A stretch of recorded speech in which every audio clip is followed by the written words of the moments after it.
தேனியில் நாம் தமிழர் கட்சியினருக்கும் தவேக தொண்டர்களுக்கும் இடையே மோதலானது ஏற்பட்டிருக்கிறது.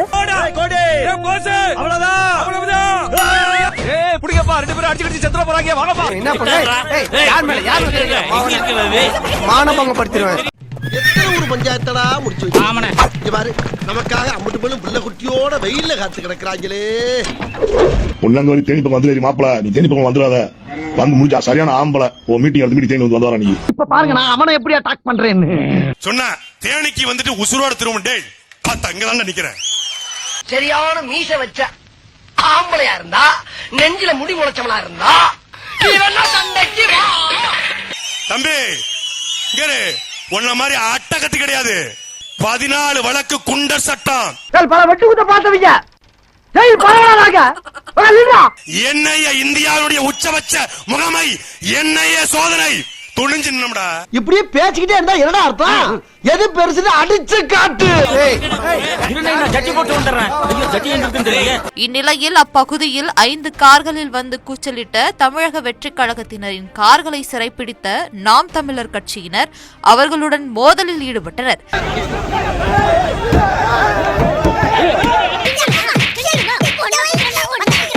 என்ன நான் போகும்போது நல்லா தான் இருந்தீங்க. வெளியூர்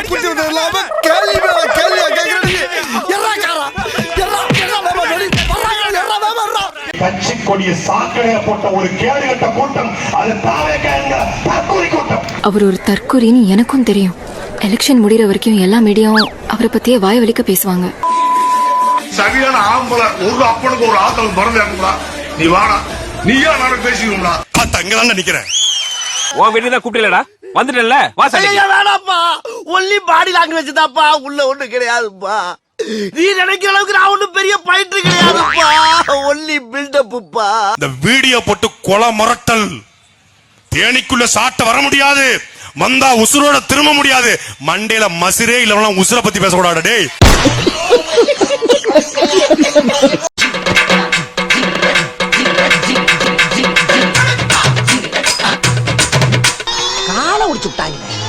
இந்த ட்ரிப் அடி கொஞ்சம் ஓவரா பேசலாம். ஓடி போயிட்டு ஓவர் நான் கேக்குற, அசிங்கப்படுத்திட்டீங்களா? நிறுத்து தல. ஏன் ஒண்ணு கேளுங்க. ஏன் ஒண்ணு? ஊர்ல ஆளை கூட்டுறதான் ஆளுங்க ஊர்ல ஒரு பயம் இல்ல. இதில் தவேக கட்சியின் நிர்வாகி கார் கண்ணாடியை உடைக்கப்பட்டதால் பரபரப்பு ஏற்பட்டுள்ளது.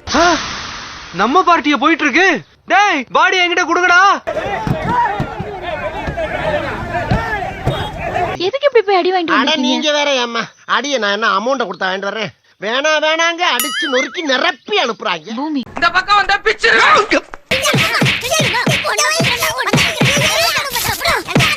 நல்ல வேலை எவனும் பாக்கலப்பா. சொன்னாப்பானா லேசாதான் வாங்கி இருக்கு.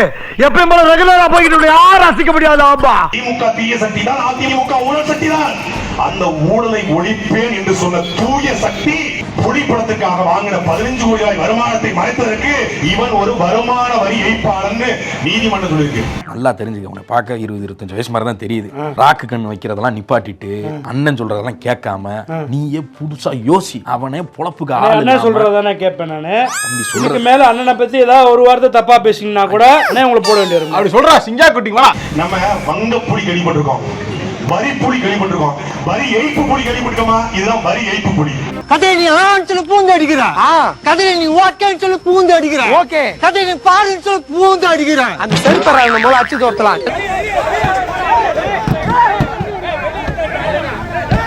அதான் கோடாலியால குத்த வராங்க தெரியுதுல, ஓட வேண்டியதானே. குத்து வாங்கினாலும் ஓடாம நிக்கிறவன் தான் உண்மையான ரவுடி. தமிழக வெற்றிக் கழகத்தினரின் கார்களை சிறைப்பிடித்த நாம் தமிழர் கட்சியினர் அவர்களுடன் மோதலில் ஈடுபட்டனர். அந்த மூத்திர சந்துக்குள்ள 11 பேருமா 3 மணி நேரம் மூச்சு திணற அடிச்சானுங்க. சரி அடிச்சிட்டு போங்கடான்னு விட்டுட்டேன். விட்டுட்டீங்களா? அடிக்கலாம் இல்ல.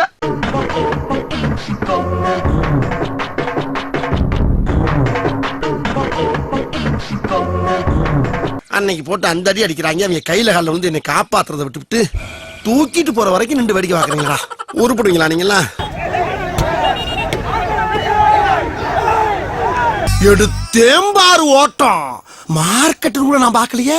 அப்படி ஒரு ஓட்டம். அந்த ஓட்டம் போலீஸ் ட்ரைனிங்ல கூட என்ன வேணும் ஓடலடா. இது அட்டகாசமான புலி. இது அம்சமான புலி, இது அட்டாக் பண்ற புலி, இது அட்டகாசம் அழகான புலி, இது சீனிப்பாய புலி, இது சிறந்த புலி, இது சூர புலி, இது வரை ஏய்ப்ப புலி. நிச்சய கண்ட பூர்ணாயிஷா போச்சே. எங்கிட்டு வர்றா எங்கிட்டு போறான்னு தெரியல. ஒண்ணு இந்த ஊர்ல இவே இருக்கணும், இல்ல நம்ம இருக்கணும். முடிவு கேட்டேன். இந்த புலி ஒரு வெத்து புலி, அது செத்து புலி, அது ஒரு சொத்த புலி. கொட்டை எடுத்தது வேணுங்களா, கொட்டை எடுக்காது வேணுங்களா? ஓ, அத வேற எடுத்துட்டீங்களா? மூஞ்சி டம்மியா இருக்குன்னு பாக்குறியா? அடி ஒண்ணு அம்மி மாதிரி இருக்கு தெரிஞ்சு. 234 தொகுதிகள் தனித்த பெரும்பான்மையோடு விஜய் வென்றார். அமைச்சர் யாரா? லெப்ட் பண்ணியா? நம்ம அண்ணனா கொஞ்சம் வென்று. அப்படியா சொன்னா? இதை விட கேவலமா ஒன்று சொன்னான், சொல்லட்டுமா? லைலா காலேஜ் ஓனர் கூட லைலான்னு போட்டுக்க மாட்டான். லைலா மணி ஒரு பையன், அவன் ஒரு அமைச்சர். என்னடா என்கிட்ட என்ன அழகு இல்லையா, அறிவு இல்லையா, திறமை இல்லையா, பாடி இல்லையா? பக்கத்துல அப்படியே வெட்டிடுறேன். தமிழக வெற்றி கழகத்தினர் 4 கார்கள் அங்கிருந்து சென்று விட்ட நிலையில வந்து ஒரு கார் மட்டும் அங்க மாட்டிக்கொண்டது. தனியா ஒரு அல்லக்கை வந்து மாட்டிடுச்சு. தனியாவா? சிவா எவ்வளவு அடிச்சாலும் தாங்க முடியல. அடிச்ச நீ வரியா? அதாவது கூட்டத்தில் புகுந்து இடையூறு ஏற்படுத்தியது, பொது அமைதிக்கு பங்கம் விளைவித்தது உள்ளிட்ட பிரிவுகளின் கீழ் தமிழக வெற்றி கழகத்தினர் மீது வழக்கு பதிவு செஞ்சிருக்காங்க. காதலை சென்று விசிலை அடித்து விடாதீர்கள், ஓட்டு போய்விடும்.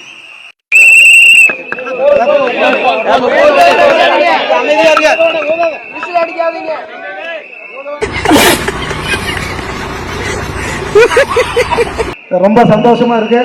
ஒரு நிமிஷம் அமைதியா இருங்க, நான் என்ன சொல்றேங்கிறத கேளுங்க. தம்பிகளா ஒரு நிமிஷம் அமைதியா இருங்க. படிக்கடான்னு அடிச்சுக்கிட்டேன். முட்டா பசங்கடா, அருமைக்கிட்ட முண்டங்கடா. நம்ம கொள்கை தலைவர் யாருன்னு பாத்தீங்கன்னா ஃபர்ஸ்ட் பெரியார் தான் அப்படின்னு சொன்னாரு விஜய்.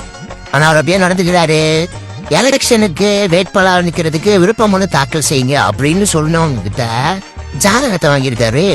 அதாவது அவங்களோட ஜாதகத்தை பார்த்து அவங்க ஜெயிப்பாங்களா மாட்டாங்களா அப்படின்னு ஜோசியம் பார்த்து அதன் மூலமா வேட்பாளரை தேர்ந்தெடுக்கிறாராம். ஒருவேளை பெரியார் மட்டும் இருந்தாருன்னு வைங்களேன், டேய் இவாடா அப்படின்னு விஜய கூப்பிட்டு அவர் கையில வச்சிருப்பாரு இல்லையா ஒரு கைத்தடி, அதால அடிச்சு மண்டையை உடைச்சிருப்பாரு. பெரியார கொள்கை தலைவர்னு சொன்னா பெரியாரோட கொள்கை என்ன அப்படின்றத முதல்ல படிக்கணும். படிச்சுட்டு அதுக்கப்புறம் அவர் கொள்கை தலைவரா சொல்லிருக்கலாம், இல்ல கொள்கை தலைவர் சொன்னதுக்கு அப்புறமா படிச்சிருக்கலாம். ஜோசியத்தை மட்டுமே நம்பி செயல்படுற விஜய் பெரியார கொள்கை தலைவர்னு சொன்னா இட்ஸ் வெரி ராங். எப்படி என் கேரியரின் உச்சமான ஒரு இடத்தை கொடுத்திருக்காங்கல்ல. இப்படி உச்சா போவாத குறையா மேடைக்கு மேடை கரியரின் உச்சம்னு அண்ணா பீத்திட்டு இருக்காரு. அப்படி கடைசி 10 வருஷத்துல அவர் நடிச்ச படங்களையும் அதை எடுத்து தயாரிப்பாளர்களோட நிலைமையும் பார்த்தா ரத்த கண்ணீரா. 2015 புலி ரிலீஸ் ஆச்சு. அந்த படத்துடைய ப்ரொடியூசர் நம்ம அண்ணனுடைய மேனேஜரான PT செல்வகுமார்ங்கிறதும் அந்த படம் எவ்வளவு பெரிய பிளாக் பஸ்டர் அப்படிங்கிறதும் எல்லாருக்கும் தெரியும். அதுக்கப்புறம் என்னாச்சு, PT செல்வகுமார் பணத்தை இழந்து காசு இழந்து அண்ணனை விட்டு போய் இப்ப வேற ஒரு கட்சியிலே ஜாயின் பண்ணிட்டாரு. இதுதான் அண்ணனோட வரலாறு. அடுத்தது தெரி கொஞ்சம் தப்பிச்சது, தானவும் தப்பிச்சிட்டாரு. அடுத்தது பைரவா 1950 இருந்து பிலிம் ப்ரொடக்ஷன்ல இருக்கக்கூடிய நாகரெட்டி ஃபேமிலி எடுத்த படம். ஆனா அதுக்கு அடுத்து அவங்க என்ன ஆனாங்கன்னே தெரியல. அதே மாதிரிதான் மெர்சலும் தேனாண்டாள் பிலிம்ஸ் ஒரு காலத்துல எத்தனையோ சாமி படங்கள் விலங்குகளெல்லாம் வச்சு படம் எடுத்து ஹிட் கொடுத்துட்டு ஒரு கம்பெனி. ஆனா அவங்கள மெர்சலால முடிச்சு விட்டாரு அண்ணன். இப்போ கலர்ஸ் தமிழ்ல சீரியல் இருக்கிற நிலைமைக்கு வந்துட்டாங்க. பிகில் கோட் ரெண்டுமே ஏஜஸ் தான். அண்ணனுடைய சோசியல் மீடியா இன்ஃபுளுன்ஸ் வச்சு அப்போயே அவங்க பிளாக் பஸ்டர்னு ஊட்டினாலும் லவ் டுடே தான் ஏஜிஎஸ்ஐயே காப்பாத்துச்சு அப்படிங்கறத அர்ச்சனாக்காவே ஒப்புதல் வாக்கு மூலமாவே கொடுத்திருக்காங்க. அது மட்டும் இல்லாம பிகில டிஸ்ட்ரிபியூட்டும் பண்ணிருந்தாங்க. அதுல வாங்க அட்டிதான். அடுத்த 5 வருஷத்துல ஒரு படம் கூட அவங்க டிஸ்ட்ரிபியூட்டே பண்ணல. 2024 புஷ்பா 2 டிஸ்ட்ரிபியூட் பண்ணி தான் அதுல லாபம் பார்த்தாங்க. அதுக்கு அடுத்த வருஷத்துல பார்த்தோம்னா 6-7 படத்தை வந்து அவங்க டிஸ்ட்ரிபியூட் பண்ணிடுறாங்க. ஆனாலும் அவங்களுடைய சொந்த படமான கோட்டை வந்து டிஸ்ட்ரிபியூட் பண்ணல. இதுக்கரையில வந்த மாஸ்டர் படத்துடைய ப்ரொடியூசர் வேற யாரும் இல்ல, நம்ம அண்ணன் ஜோசப் விசயோட மாமா சேவியர் பிரிட்டோ தான். அதே மாதிரி வாரிசு படத்தை எடுத்த தில்ராஜுவும் அதுக்கப்புறம் தமிழ் சினிமா பக்கம் மூஞ்ச கூட காட்டல. நடுவுல Sarkar and Beast 2 Sun Pictures எடுத்திருந்தாலும் அதோட பாதிப்பு பெருசா சன் பிக்சர்ஸ்க்கு இல்ல. ஏன்னா அவங்க இதை மட்டும் இல்லாம மத்த நிறைய பிசினஸ்ல இருக்கிறதுனால அவங்க மேனேஜ் பண்ணி இன்னும் ரன் பண்ணிட்டு இருக்காங்க. அதே மாதிரி லியோ படத்துல பார்த்தோம்னா ப்ரொடியூசர் லலித்குமார் அவரே கடைசி 2 வருஷத்துல LAK படத்தை ரிலீஸ் கூட பண்ண முடியாம தடுமாறிட்டு இருக்காரு. இப்போதான் சிறை படம் ஒரு வழியா ரிலீஸ் ஆகி ஒரு வெளிப்பா அமைஞ்சிருக்கு. முக்கியமா லியோவா இருக்கட்டும், மாஸ்டரா இருக்கட்டும், இப்ப ரெடியா இருக்கிற ஜனநாயகனா இருக்கட்டும், எல்லா படத்துலயும் கோ ப்ரொடியூசர் யார் அப்படின்னு பாத்தீங்கன்னா அண்ணனோட அல்ல கையான ஜெகதீஷ் பழனிசாமி. இப்படி தனக்கு தானே படம் எடுத்துக்கிட்டு சோசியல் மீடியால 300 கோடி 400 கோடி கலெக்ஷன் அடிச்சு விட்டு மலை பேச்சு மாதிரி கோல்டு காயின்ஸ வச்சு 250 கோடி சம்பளம் 500 கோடி கலெக்ஷன் சொல்லிட்டு உருட்டிட்டு இருக்காரு அண்ணன். இப்ப எல்லாருக்கும் விஜய்க்கு நான் வந்து தலைவாவில் எவ்வளவு சம்பளம் கொடுத்தேன்னு உங்களுக்கு தெரியுமா? தெரியாது. அது மாதிரிதான் இப்ப நான் ஒரு அமௌண்ட் சினிமாவில் அது உண்டு எல்லாருக்கும். யார் பெரிய ஆளுகளுக்கு பாதி அமௌண்ட் கேஷ் கொடுப்போம், பாதி அமௌண்ட் செக் கொடுப்போம். வாங்குறது அப்படிதான் வாங்குவோம். இல்லைன்னா டேக்ஸ் கட்டணும், 30% டேக்ஸ் கட்டணும். அதுக்காக அந்த முறையை எல்லாருக்கும் இன்கம் டேக்ஸ் ஆஃபீஸருக்கே தெரியும். ஐயோ அங்க பார்த்துட்டு அப்படியே நம்மள பாக்குறாங்களே கிரியாளா உடம்ப இரும்பாக்கிக்கடா அடமலா ஆரம்பிச்சு வெளுத்து வாங்க போ. இதுல பாதி உண்மை தெரிஞ்சிருந்தாலும் கூட இது எதையுமே ஏத்துக்காம அண்ணனோட பேச்சுக்கு விசில் அடிச்சு சதற விட்டுட்டு இருக்காங்களா அனில்ஸ், அவங்களுக்கு மறக்காம இந்த வீடியோவை ஷேர் பண்ணுங்க. மத்தவங்க மாதிரி வீட்டுக்குள்ள போய் தூங்கிட்டு மாசத்துக்கு ஒரு வாட்டி வெளியில வந்து மூஞ்ச மூடிட்டு திருட்டுத்தனமா டெல்லிக்கு போய் சுத்துற தலைவர் கிடையாது நம்முடைய தலைவர்.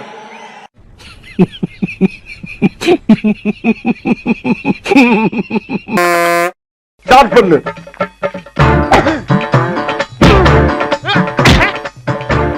இங்கிட்டு வா. அப்படியா படைக்கல மண்டல மட்டும் அடிச்சிடாத, குலக்கேசல் உள்ள போயிருவேன். சரியா? உங்க வீட்டு பிள்ளையா நினைச்சு எல்லாரும் என்னை மன்னிச்சிருக்க.